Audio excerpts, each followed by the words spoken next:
저는 장남이니 이 집을 주세요. 그 땅은 제가 쓸 일이 있으니 빨리 증여부터 해주세요. 저도 먹고 살아야죠. 사업해야 하는데 돈 좀 빌려주세요. 자식을 위해 있는 돈 없는 돈 다 털어줬다가 노후에 버림받는 부모들이 많습니다. 자식에게 버림받은 부모들이 공통적으로 하는 말이 있습니다. 내 자식이 그럴 줄은 몰랐다입니다. 자녀를 키우면서 내 노후 준비는커녕 나를 위한 인생을 살아보지 못하고 비참한 노후를 맞게 된 노인들은 우리 주변을 조금만 둘러봐도 가득합니다. 돈을 벌 능력도 없고 남은 재산까지 탈탈 털렸습니다. 이제 남은 것이라곤 늙은 몸뚱아리 하나입니다. 외로움과 서러움만 밀려오지요. 각종 교육비, 사업자금, 결혼자금까지 몽땅 지원해주고 나니 자식들은 제 살 길 바쁘다는 핑계로 부모에게 연락도 잘하지 않고 공허한 마음만 드는 것입니다. 자식에게 간이며 쓸개며 다 퍼주는 게 부모의 사랑이라 여기며 지내왔던 시절이 그토록 후회가 된다고 합니다. 내가 자식에게 이만큼 했는데 어떻게 이럴 수 있느냐며 자식에게 상처받아 소리쳐도 그때는 이미 늦었습니다. 다 큰 자식에게 금전적인 지원을 하는 것은 당연한 것이 아닙니다. 비참한 노후를 보내지 않으려면 지금부터라도 그 생각들을 버리셔야 합니다. 자식이 도와달라고 아무리 호소해도 내 노후 자금만큼은 손에 꼭 쥐고 있어야 합니다. 노년에 혼자서도 행복하게 지내는 첫 번째 방법은 내 노후 자금을 지켜내는 일입니다. 평소부터 이 재산에는 눈독을 들이지 말라고 말해두는 것도 좋습니다. 애초에 돈이 없다고 말하시는 게 나을 수도 있습니다. 내가 얼마를 가지고 있던지 이것은 내 노후 자금이니 넘볼 생각하지 말라고 솔직하게 말하세요. 세상에는 빨리 배신하는 자와 늦게 배신하는 자가 있을 뿐 사람은 결국에 배신하게 되어 있다는 말도 있습니다.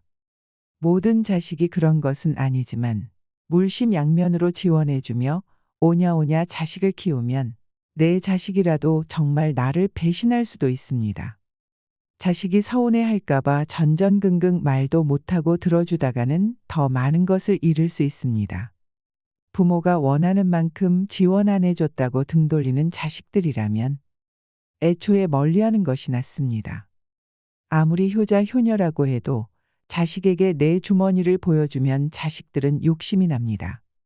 나이 드는 것도 서러운데 눈뜨고 당하는 일은 절대 없어야 할 것입니다. 자식에게 모두 퍼줬다가 영혼까지 탈탈 털린 어느 할머니의 이야기를 듣겠습니다. 실제로 국민청원에 올라왔던 글입니다. 자식에게 버림받은 할머니를 제발 살려주세요. 그런 불효자 또 없습니다. 90세가 다 되신 할머니가 3년이 넘도록 유리걸식하며 노인학대 보호기관으로 사설 쉼터로 돌아다니고 있습니다. 먼저 세상을 떠나신 할아버지께 나도 데려가 달라며 한숨과 눈물로 연명하고 계십니다. 할머니께선 이북에서 내려오셔서 사시다가 할아버지와 혼이 나여 슬하에 6남매를 두셨습니다. 자식들을 먹이고 입히고 가르치느라 부모님 자신들은 허기진 배를 물로 채우며 견뎌내야만 하셨습니다.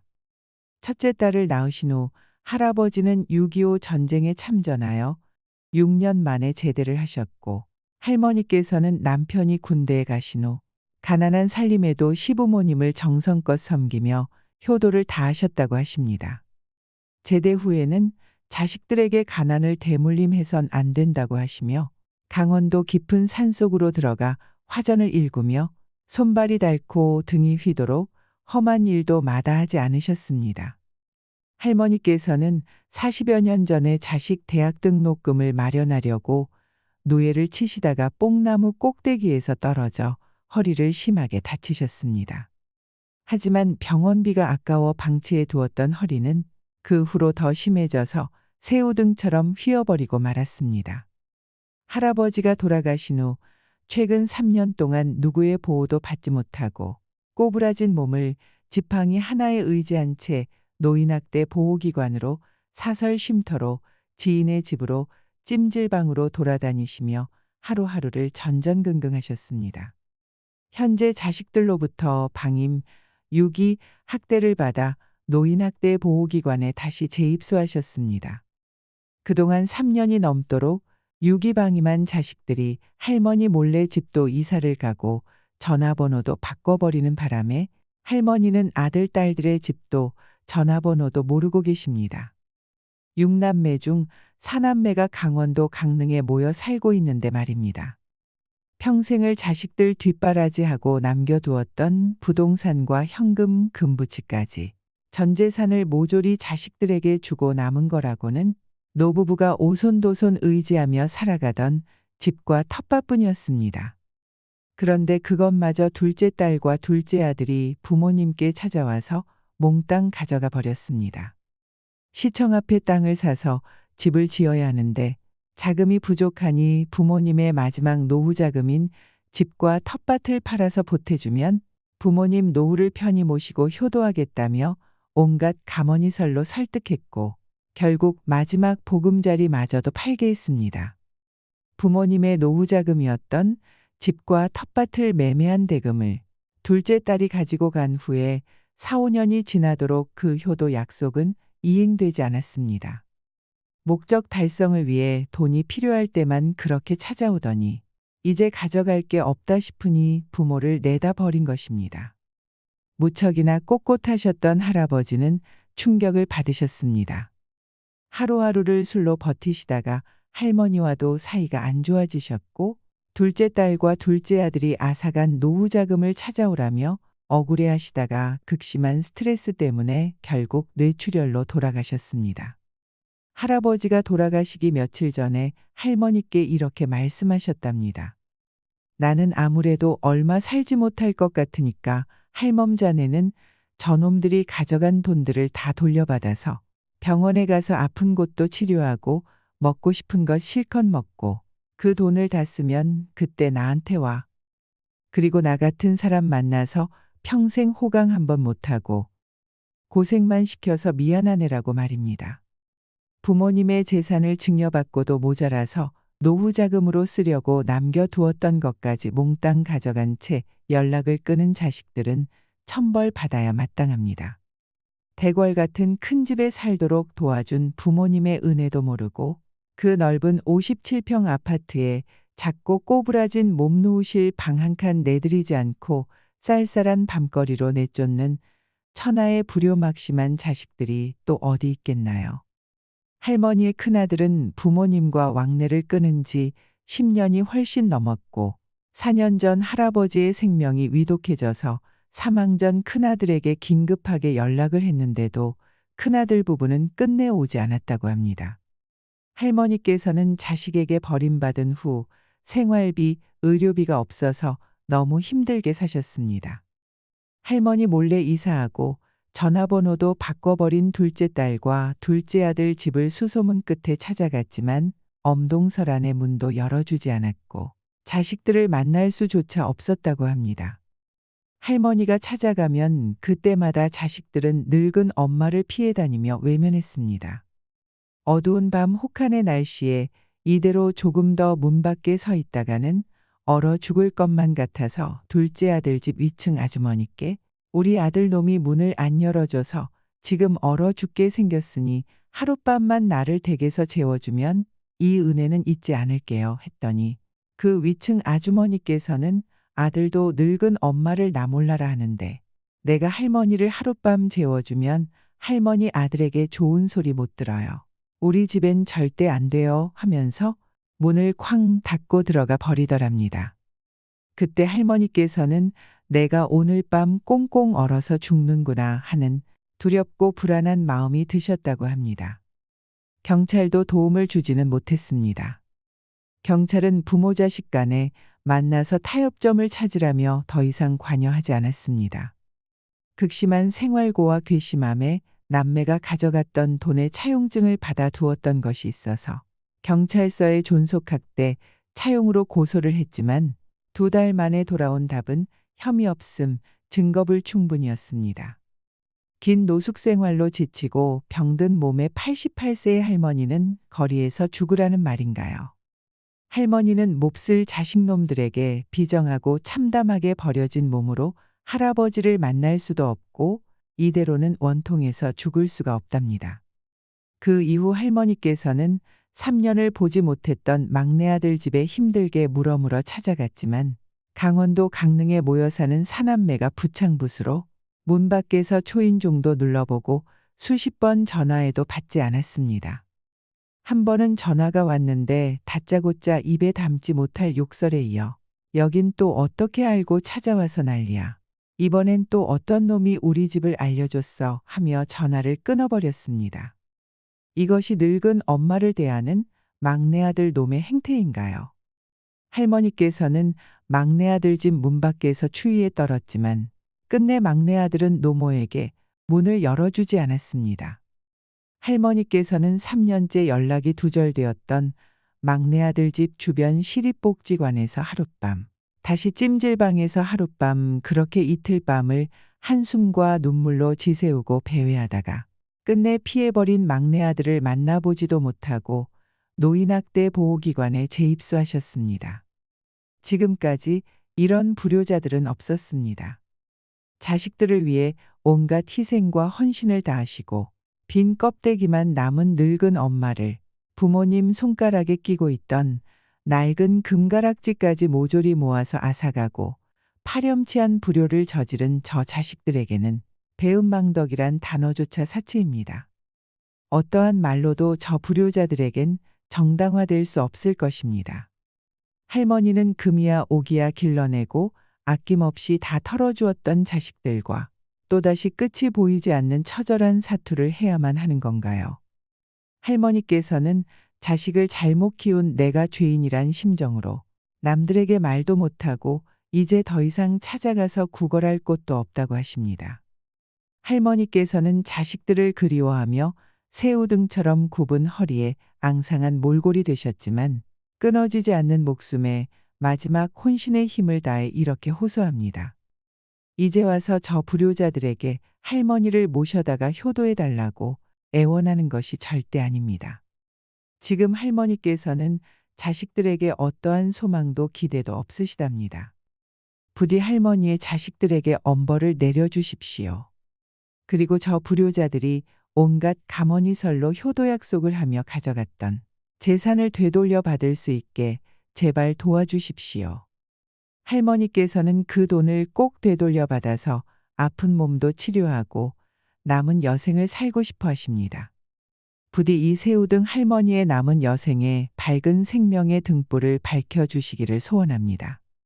국민 여러분께 서명에 동참해 주시길 간절히 부탁드리오며 장문의 글을 읽어주셔서 진심으로 감사드립니다. 여러분, 이 사연을 들으니 무슨 생각이 드시나요? 자식에게 다 퍼주면 어떤 결과를 초래하는지 알려주는 가슴 아픈 이야기입니다. 그래도 나는 사랑하는 자식에게 다 해줄 거다 하는 분들도 있을 것입니다. 하지만 정말 그것이 최선일까요? 사연을 자세히 알 수는 없지만 자식들이 모두 저렇게 된 것이 자식들만의 문제는 아니었을 것입니다.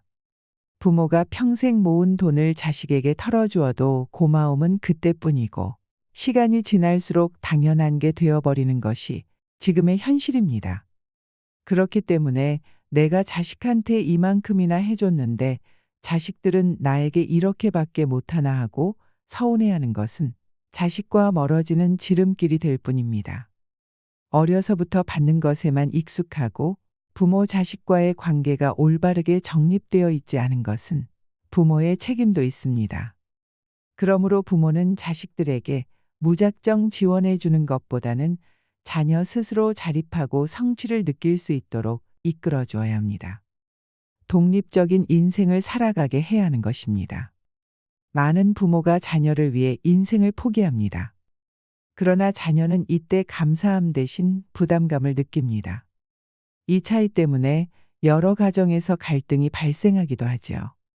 대부분의 부모는 이렇게 말합니다. 내가 너를 위해 얼마나 희생했는지 아니. 정신과 전문의들은 이런 이야기를 하면 자녀를 망친다고 말합니다. 과한 희생을 하는 대신 부모가 행복하게 사는 모습을 보여야 자녀도 행복할 확률이 높다는 것입니다. 전문가들은 부모와 자녀 간 갈등을 줄이려면 부모가 자기 자신부터 존중할 필요가 있다고 말합니다. 부모가 자신의 삶을 뒷전으로 하고 자녀만 바라본다면 결코 행복한 가정을 이룰 수 없다는 것이죠. 자식을 위해서라도 부모도 자식도 완전한 독립을 해야 하는 것입니다. 자식에게 들이부을 돈으로 차라리 자신의 몸과 마음의 균형을 찾는 취미 활동을 찾아보세요. 그러면 자녀도 알아서 제 길을 가고 성인의 길을 갈 것입니다. 세상에서 가장 깊고 따뜻한 마음씨는 부모의 사랑으로 자식을 위해 어떠한 희생도 마다하지 않습니다. 100세 부모가 80세의 자식을 걱정하는 것이 부모이지요. 대개의 부모는 자식을 믿음직하게 생각하고 자식을 위한 투자에 아끼지 않습니다. 하지만 자식은 부모 마음대로 할 수 없고 그렇게 되지도 않습니다. 자녀는 이미 부모로부터 분리된 가까운 남이라고 생각해야 합니다.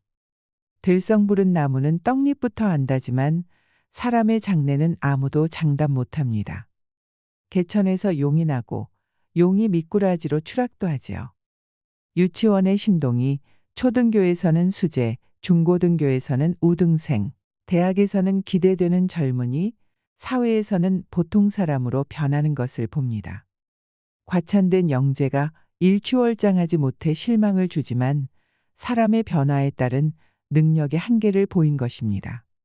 사람은 자신의 능력 30% 정도 발휘하는 미완성이지만 지속적인 노력으로 그 이상 성숙할 수 있습니다.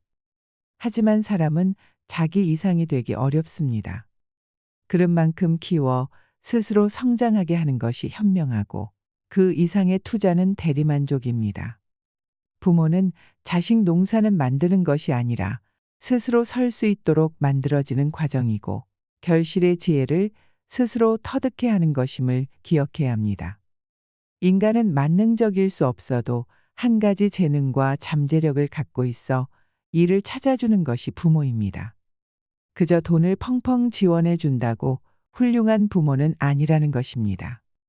프랭클린 루즈벨트 대통령은 5명의 형제 중 병약하고 총명하지 못했으나 아버지는 특별히 그에게 자신감을 갖도록 내공의 힘을 키워 위대한 인물로 만들었습니다.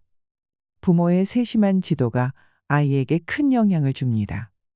가정교육은 가르치는 것이 아니라 보이는 것이고 깨닫게 하는 것이지요. 큰 것은 작게, 작은 것은 크게 단련시키는 정성이 부모의 교육입니다.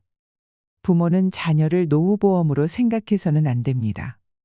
생애 3분의 1의 긴 기간을 부모의 보살핌을 받는 동물은 사람 말고는 없습니다. 자식은 부모의 뒷바라지를 당연한 책임과 희생으로 합니다. 자녀들의 부모에 대한 애착은 부모에게서 받은 사랑만큼 기대에 못 미치지만 부모는 스스로 만족합니다. 부모니까 당연한 거지 하며 스스로 위안을 주는 것입니다. 자식이 부모의 말년을 보살피기에는 가족제도와 사회는 급변하였습니다. 가족 공동체는 느슨해져 반개는 없고 직계만 그나마 가까운 가족이 됩니다. 자녀에게 노후 위탁은 생각조차 못하게 각박한 세상이 되었습니다. 자식 농사가 노후보험인 시대는 지나갔습니다. 자녀는 부모의 노후를 책임질 여유도 없고 책임지지도 않습니다. 이것이 현실입니다. 그래서 우리의 노후는 우리가 책임져야 합니다. 100세 시대는 인류가 지금껏 경험하지 못한 장수시대입니다. 평균 수명은 늘어나는데 노후 대비는 부족하기만 합니다. OECD 국가 중 우리나라 노인 빈곤율은 1위이지요. 게다가 생활비와 의료비 조달로 노후 파산의 60대 노인이 늘고 있습니다. 노부모는 자녀에게 부담만 주는 천덕꾸러기 신세가 되고 부모 봉양은 고통거리가 됩니다. 긴 병에 효자 없고 가족의 정은 메마릅니다. 부모의 부양 문제로 가정 불화를 일으켜 가정 파탄 사례가 늘고 있고 심지어 부모에 대한 학대도 증가하고 있습니다.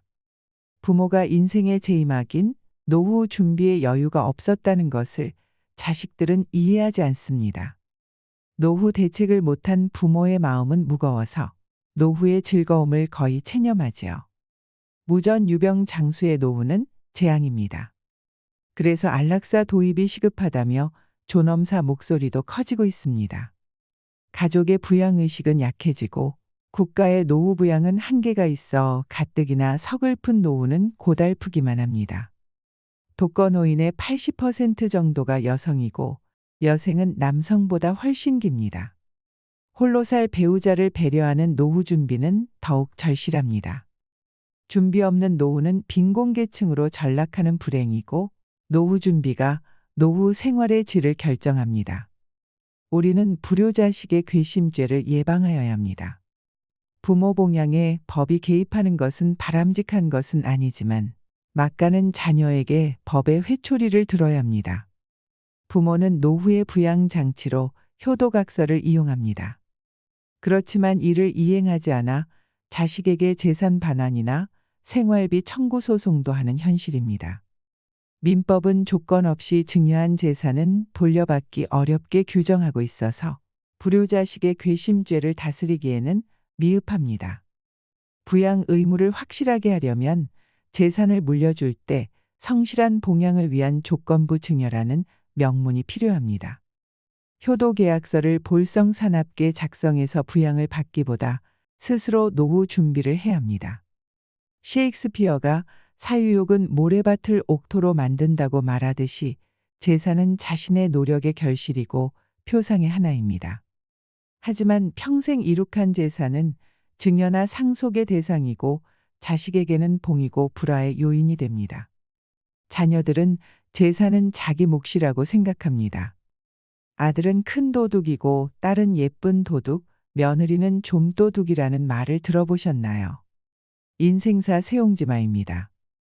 재산 분배를 안 하면 저주받아 죽고 밥만 주면 쫄려 죽고 다 주면 굶어 죽는다는 우스갯소리가 있습니다. 노후의 근검절약은 더 이상 미덕이 아닙니다. 사용하지 못한 채 유산을 남기는 것은 노후의 실패를 자초합니다. 어려워도 자식에게 마냥 의지하지 않으려 참고 견디는 것이 부모이나 자식들은 부모의 인내심과 절제를 생활 습성으로 치부합니다. 부모는 그렇게 살아도 된다고 인식하지 않도록 부모가 당당해져야 합니다. 부모 마음을 이해하지 못하는 자녀에게 서운해도 부모는 자식의 성공을 삶의 보람으로 기원합니다. 그러나 자식들은 부모를 시대의 이방인이고 꼰대라고 외면하면서 그들만의 풍요한 세계를 즐기는 경우가 많습니다.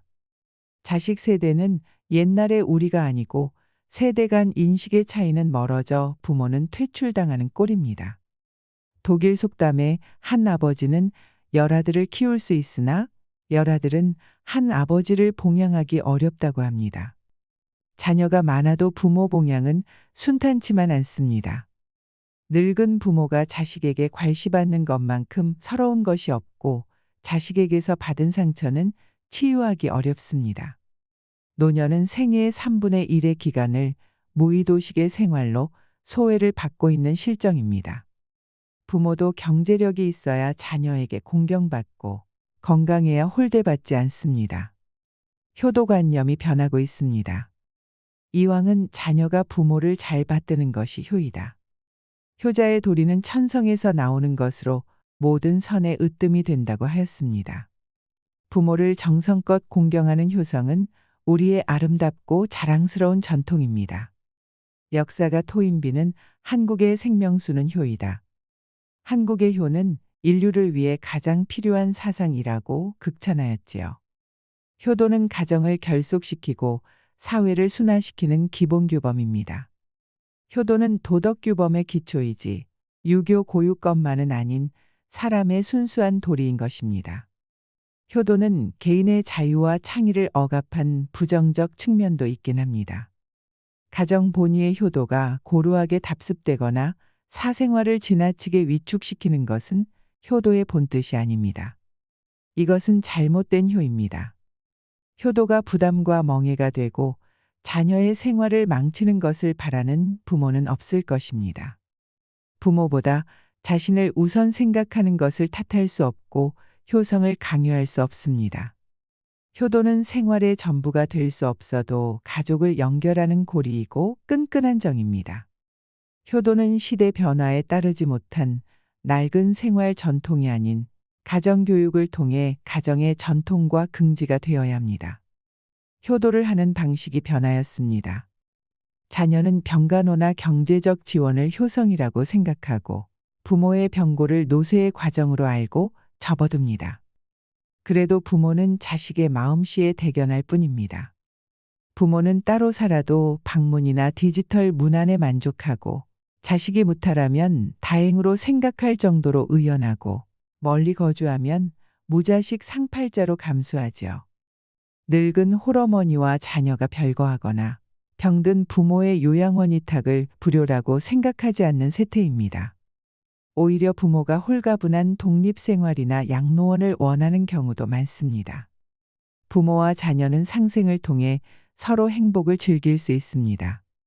대가족이 함께 즐기는 명절 풍속도 변하여 명절 연휴는 직계가족 중심의 오붓한 모임으로 변질되어 가족여행이 유행입니다. 그들과의 동참을 부담스러워하는 부모도 많습니다. 혼자서도 즐길 줄 아는 부모는 자녀들과 거리가 멀어져도 개의치 않습니다. 부모와 자식은 서로 걱정거리가 되지 않으면 그것으로 충분한 것이 되어야 합니다. 변화된 각자의 생활 현실에서 합리적으로 생각하며 내 인생을 즐겨야 합니다. 결국 나의 노후 준비도 나의 몫이라고 생각하며 성숙해 가야 합니다. 부모와 자식의 각자 도생 시대입니다. 가족제도의 변화로 아버지의 위상은 추락하고 어머니는 뒷전으로 밀려나고 가정은 자식 중심이 돼버렸습니다. 하지만 이런 세태에도 우리는 적응해 나가야 합니다. 이제 자식은 부모의 희생적 삶을 반복하지 않고 부모 세대에서 벗어나 부모보다 나은 삶을 추구합니다. 돌보는 사랑이 필요하지만 스스로 일어설 수 있도록 응석을 거절하는 단호함도 사랑이라고 하는 시대입니다. 부모의 적극적 사랑이 과잉보호가 되고 자립의 걸림돌이 될 우려가 있습니다. 부모를 일찍 여윈 사람이 빨리 자수성가하는 것은 우연이 아닙니다. 도전정신과 독립심이 체질화되도록 일찍 훈련시켜야 합니다. 스스로 이길 수 있다고 생각하는 사람만이 이길 수 있습니다. 자식을 붙잡고 있는 것이 아니라 풀어주는 것이고 풀어야 자립이 빨라집니다. 자식은 부모 품 안보다 거친 바깥에서 크게 자랍니다. 부모로부터 독립하는 것이 부모와 자녀 모두가 자유로워지는 것입니다. 자녀의 행복이 결혼에서 시작된다면 자유로운 노후는 자식 걱정의 해방에서 시작됩니다. 행복 추구권은 우선적 가치입니다. 모두의 행복을 위해 부모와 자녀의 각자 도생 시대라는 것을 인정해야 합니다. 삶은 인간이 가능성의 존재로서 스스로 연출하는 것이고 사람은 홀로 자신을 찾아가는 주인공입니다. 어차피 인생은 각자 살아야만 하는 숙명입니다. 이것을 인정하고 받아들이면 가족과 함께 있다는 것이 축복이 될 것입니다. 20년 동안 14,000명이 넘는 부자들을 조사하고 백만장자 불변의 법칙을 출판한 토마스 스탠리 교수와 윌리엄 댕코 교수는 부모로부터 많은 돈을 지원받은 성인 자녀일수록 더 적은 재산을 모으고 반대로 적은 돈을 지원받을수록 재산을 더 많이 모으게 된다는 결론을 내렸습니다. 그 이유는 소비를 위해 거저 주어지는 돈은 받는 사람의 모험심과 생산성을 떨어뜨리며 부모에게 더 의존하게 만들기 때문입니다. 성공한 백만장자들은 대체로 자녀들을 강하게 키웠습니다. 통계적으로 부자 부모의 재산이 많을수록 그들의 성인 자녀도 경제적으로 절제 성향이 강한 것으로 나타났습니다. 즉, 검소와 절제를 몸소 실천하는 부자 부모가 자녀에게 독립심과 더불어 검소와 절제의 가치관을 심어줘야만 자녀들도 부자가 됐습니다. 부자가 된 자녀들이 부모로부터 배워야 했던 것은 절제와 인내력이었으며 스스로 역경을 헤쳐나가는 방법도 배웠습니다. 마지막으로 성공한 자녀를 둔 부자가 말하는 10가지 지침을 소개합니다. 꼭 부자 부모가 아니더라도 자녀를 올바르게 키우는데 도움이 될 만한 내용이 많습니다. 성공한 사람들은 자신이 헤쳐나가야 할 역경을 거부하지 않은 사람들입니다. 그러나 사회의 모든 악으로부터 자녀를 과잉보호하고자 하는 사람들은 결코 자녀를 두려움과 걱정 그리고 의타심으로부터 벗어나지 못하도록 만들 것입니다. 자녀에게 부모가 부유하다는 사실을 절대로 말하지 마세요. 부자의 많은 자녀들은 왜 고소득을 올리면서도 많은 재산을 모으지 못할까요? 그들은 어려서부터 부모가 부유하다는 말을 끊임없이 들어왔으며 부모의 사치스런 라이프 스타일을 그대로 모방하기 때문입니다. 반면 부자가 된 자녀는 자신의 아버지가 전혀 부자처럼 보이지 않았다고 말합니다. 당신이 아무리 큰 부자라도 자녀들에게 절제와 근검절약을 가르치세요. 아이들은 무척이나 영리해서 부모가 실천하지 않는 규칙은 따르지 않습니다. 부모가 자녀들에게 지시하는 것과 부모의 행동 사이에는 반드시 일관성이 있어야 합니다.